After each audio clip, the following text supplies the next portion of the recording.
अभी आपने जब ध्यान करवाया था तो काफ़ी गहराई महसूस हुई। आप जैसे जैसे आगे बढ़ रहे थे मतलब शरीर जड़ हो रहा था और फिर बाद में लास्ट अंत में बहुत ज़्यादा ऐठन और मतलब बहुत पेनफुल जैसा हो गया। तो क्या था ये सब? बिल्कुल।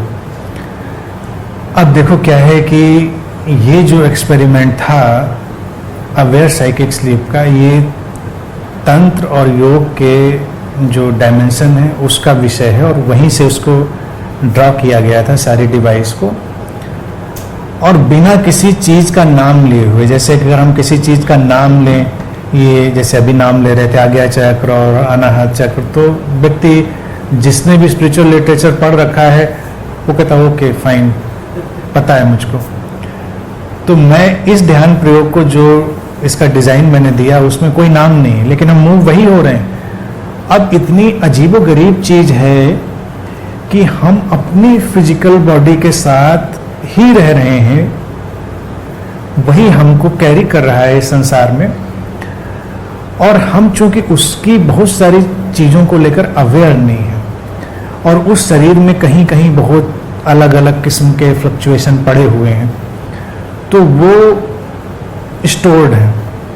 हमारे ध्यान न देने की वजह से वो डोरमेंट पड़े रहते हैं, कभी या तो समस्या के रूप में या किसी भी रूप में हमारे सामने आते हैं। तो शरीर में क्या है कि जब आप ध्यान कहीं अपना मूव करेंगे किसी भी आर्गन में, पार्ट में, तो इसमें सिस्टमेटिकली हिप्नोसिस के सिद्धांत पर भी बेस्ड था बेसिकली। तो जो प्रोसेस चल रहा था वो हिप्नोटिक ट्रांस में भी ले जा रहा था लोगों को। तो हमको पता नहीं, हथेली, जो रिस्ट है या सारी चीज़ों पे हम जा रहे हैं धीरे धीरे। अब अगर किसी भी पार्ट में हमारे बॉडी में कोई स्टोर्ड टेंशन है जो कि हमको भी पता नहीं कि क्यों होगा, तो बॉडी को स्टिफ भी बनाएगा, फिर स्टिफ बना के वो उसको रिलीज करेगा। वो ऑटोमेटिकली नहीं होगा। एक्सरसाइज का भी देखा जाए यही लाभ है। जैसे जब आप बहुत सारी एक्सरसाइज करते हैं, स्ट्रेच करते हैं, तो शरीर आपका ज़्यादा स्वस्थ हो जाता है। और ऐसे ध्यान प्रयोग जो हैं वो कई बार बिना किसी एक्सरसाइज में गए हुए पूरी बॉडी को एक ट्यूनिंग दे देते हैं, हीलिंग दे देते हैं। और ज़्यादातर ऐसी एक्सरसाइजेज जो हैं वो बहुत ही कठिन जगहों पर डिस्कवर की गई, जैसे तिब्बत और सहारा डेजर्ट में भी सूफियों का एक कल्ट होता था वहाँ, क्योंकि बाहर निकल नहीं सकते, कहीं जा नहीं सकते, और शरीर पर कैसे काम करें। अगर आप दौड़ सकते हैं, एक्सरसाइज कर सकते हैं, तो शरीर अपने को बहुत ट्यून कर लेगा। लेकिन अगर वो नहीं कर पा रहे हैं, आप बिल्कुल बैठे हैं, चारों तरफ फ्रीजिंग पॉइंट है या इतनी गर्मी है, आप कुछ कर नहीं सकते, तो केवल अपने फोकस के शिफ्ट से, अपने अटेंशन के शिफ्ट से आप अपने शरीर को कोई भी दिशा दे सकते हैं। और शरीर की दिशा का मतलब मन की दिशा, क्योंकि वो जुड़ा हुआ है बॉडी में, साइकोसोमेटिक, अलग नहीं है। तो अगर शरीर के किसी पर्टिकुलर एरिया में कोई स्टिफनेस है, कोई पेन है या कोई चीज़ है, तो वो पर्टिकुलर एरिया हमारे माइंड के किसी पर्टिकुलर एरिया से जुड़ा होगा, और वहाँ की भी किसी स्टोर्ड इमोशन या मेमोरी को वो कैरी कर रहा होगा। तो इस समय जब हमारी चेतना यानी हमारी जो अवेयरनेस थी गुजरी, तो उसने उसको हिट किया। ये उसके रिकवरी या हीलिंग का एक प्रोसेस है, रिकवरी। तो इसको अगर कई बार किया जाए तो हम उससे निकल जाते हैं। अच्छा, पर्टिकुलरली कहाँ पर प्रॉब्लम हुई स्टिफनेस की? बैक साइड स्पाइन और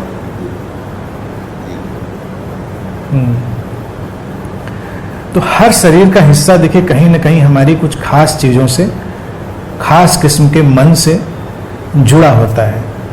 अब ये जो एरिया है टेक्निकली हमारी जो पास्ट की मेमोरीज हैं इनसे बहुत ज़्यादा जुड़ा हुआ है।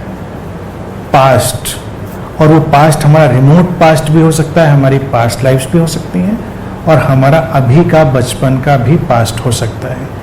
यानी कभी अगर हमारा जो पास्ट है उसमें कुछ ऐसा अनरिजॉल्व्ड इशू पड़ा हुआ है जो हमको हॉन्ट करता है, और बीच में कभी कभार एकदम से हमारे सामने खड़ा होकर हमको विचलित करता है, परेशान करता है, तो हमारे इस एरिया की तरफ, बैक की तरफ एक स्ट्रेस और अलग किस्म की स्टिफनेस वो पैदा हो जाती है।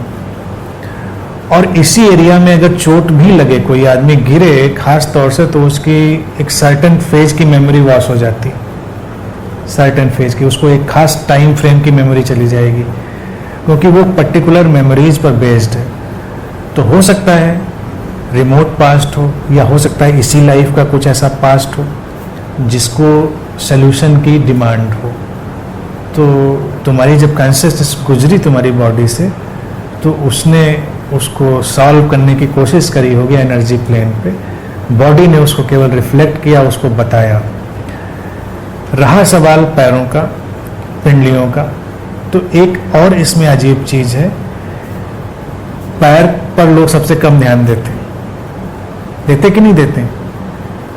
अपना 90% एनर्जी और टाइम लोग अपने चेहरे वेहरे को धोने पोंछने में लगाते हैं।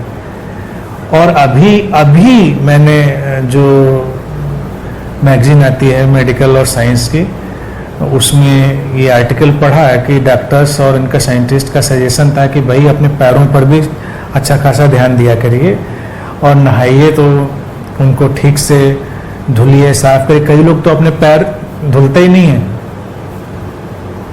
प्रैक्टिकली मैं जानता हूं लोगों को, नहाने का मतलब उनका मुंह धुलना।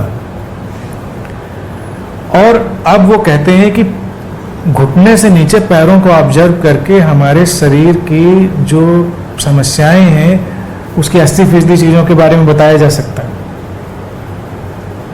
तो वो यूं ही तो दिए नहीं है, और कुदरत ने दिया भी है कि उनके ऊपर हम खड़े हैं।